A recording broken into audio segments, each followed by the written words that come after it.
Grogu and the child who remembers the memory comes without warning. Grogu stiffens in his prom as the stars slide past the cockpit window, his ears twitching sharply as if a sound only he can hear has suddenly grown louder. It isn't fear that grips him, it's recognition. A fragment, place he has never been, and yet somehow knows. Mando notices the change immediately. He's learned the difference between Grogu's curiosity and something deeper. What is it? Katie asks. Slowing the ship, Grogu closes his eyes. Images break through like ripples on water. Stone arches half buried in moss, a cold wind carrying voices long gone, a handholder steady guiding his. The Force hums softly, insistently, pulling him in a direction the nav computer doesn't recognize. Mando exhales. You're remembering something. The coordinates Grogu offers aren't precise, more like a feeling translated into motion. Mando follows anyway, he always does.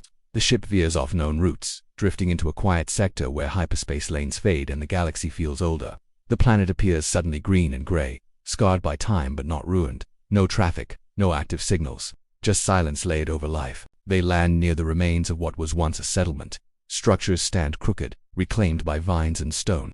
This place wasn't destroyed by war, it was abandoned deliberately. Grogu's breathing changes as soon as they step outside.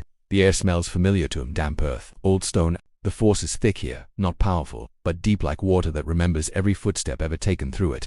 Stay close, Mando says, though Grogu is already drifting ahead, drawn forward with quiet certainty.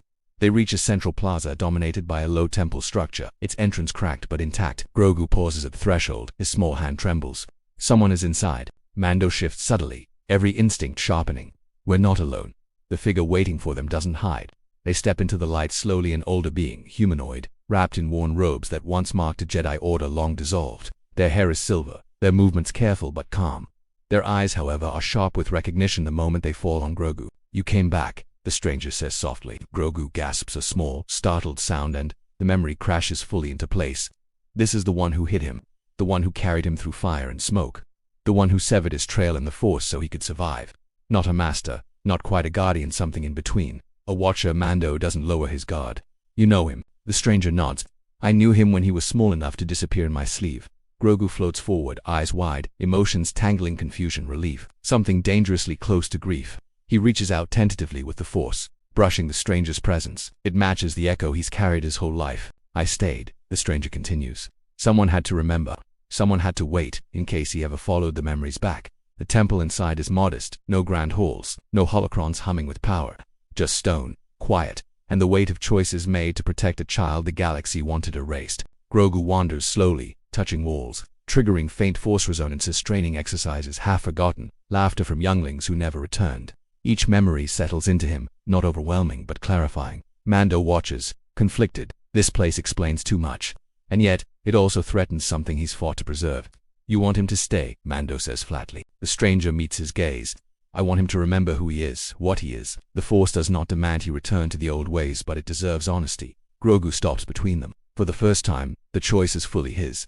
He feels the pull of the past, structure, knowledge, purpose shaped long before Mando entered his life. But he also feels the present, armor clanking softly behind him, a steady presence that never asked him to be anything but alive. Grogu turns back to Mando. The decision doesn't require words. The stranger smiles, sadness and pride intertwined. Then you remembered the most important lesson. They walk outside together as dusk settles.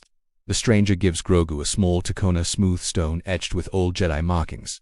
Not a command, not a burden, just a reminder. When you forget, the stranger says, this will help you remember again. They don't follow when Mando and Grogu return to the ship. As they lift off, Grogu presses his hand to the viewport, feeling the planet recede, not lost, not abandoned, but finally complete. Mando sets a course back toward the stars. You okay? Grogu hums softly, clutching the stone.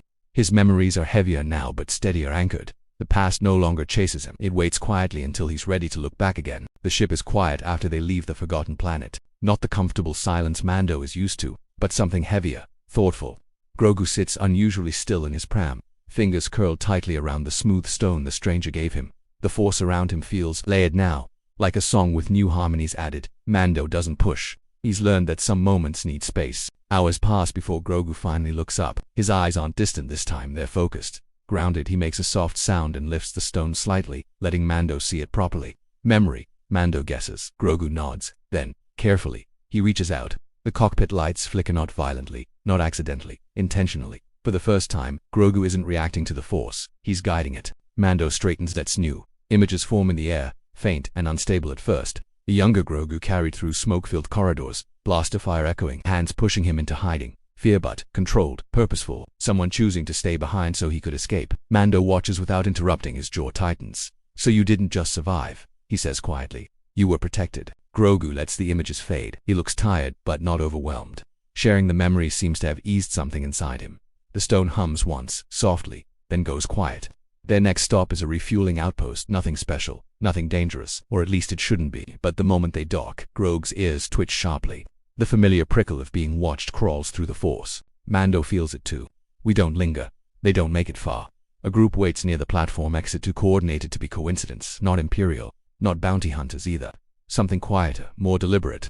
One of them steps forward, face partially obscured. We felt a disturbance, they say calmly. A memory awakening. Mando moves in front of Grogu instantly. You're blocking my exit. The figure doesn't argue.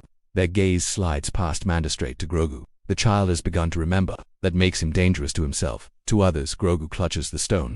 The Force shifts, not explosively, not violently. It tightens, like a held breath. Mando reaches for his weapon but stops. Grogu has raised one hand. Not to attack, to warn. The floor beneath the strangers cracks slightly, a precise line forming between them and Grogu. No one crosses it. You're not taking him, Mando says flatly. The figure studies Grogu for a long moment, then nods once. Then the galaxy will remember him too. In time, they retreat without another word. Back on the ship, Mando seals the hatch manually, just in case. Seems like remembering comes with attention. Grogu lowers his hand slowly. He's breathing harder now, but there's no fear, only resolve. Mando kneels in front of him. Listen to me. Whatever you were, whatever you might become, you're still my kid. That doesn't change. Grogu looks at him. Really looks. Then he places the stone gently into Mando's gloved palm, sharing the weight. Mando closes his hand around it without hesitation. All right, he says. We remember together. The ship lifts off, slipping back into hyperspace. Behind them, somewhere in the galaxy, old echoes stir. Not hunting. Not yet. Just aware. And for the first time, Grogu isn't running from his past. He's walking forward with it. Hyperspace stretches into blue silence. But it doesn't soothe Grogu this time. The Force feels crowded now, not loud aware, like distant eyes opening one by one, curious rather than hostile, sensing a presence that has shifted from hiding to standing. Grogu curls slightly inward, ears low, fingers tightening around nothing where the stone used to be. Mando feels it through instinct alone. He has learned that when the galaxy gets quiet around Grogu, it's never empty. We lay low, he says. No contracts, no noise. Grogu looks up and nods, but his focus drifts past Mando towards something unseen.